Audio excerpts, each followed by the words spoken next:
Good afternoon class third students. देखिए अब हम पाठ एक का रिवीजन कर रहे हैं और देखो कविता की कुछ पंक्तियां हैं, कविता की अधूरी पंक्तियां पूरी कीजिए। तो ये आपकी किताब में ऐसे तरीके से लिखी हुई है,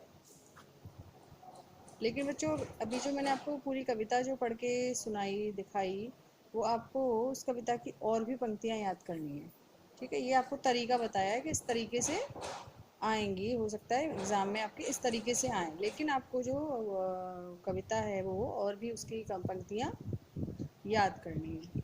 तो देखो ये आपको जो कॉपी में जिन्होंने अभी कार्य करना शुरू करा है, जिन्होंने अभी अभी कॉपियाँ ली हैं, किताबें ली हैं, तो वो अपना ये कार्य इस तरीके से करेंगे। ये देखिए कविता की अधूरी पंक्तियाँ पूरी कीजिए। फिर कविता लिखनी है आपको। काली काली कोयल है पर कितनी मीठी बोली है, इसने ही तो कूक कूक आमों में मिश्री घोली है।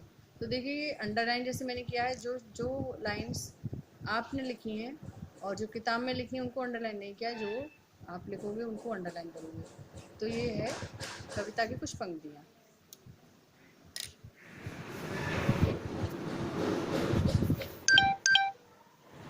देखिए फिर उसके बाद आपके आते हैं प्रश्न उत्तर। पाठ एक कोयल के प्रश्न उत्तर, इसका रिवीजन करेंगे और जो बच्चे याद कर रहे हैं मेरे साथ वो याद भी करेंगे और इनको लिख कर भी देखेंगे ताकि उनका रिवीजन अच्छे से हो जाए, पाठ एक आपको याद हो जाए। कोयल चिड़ियों की रानी क्यों कहलाती है? अपनी मीठी बोली यानी मधुर आवाज़ के कारण। कविता में कौन सी बातें कवित्री अपने अनुमान से कह रही हैं?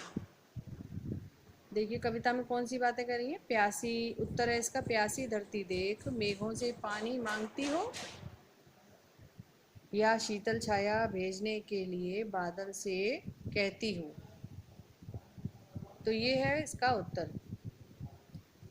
तीसरा देखो प्रश्न है, कोयल की बोली कैसी होती है?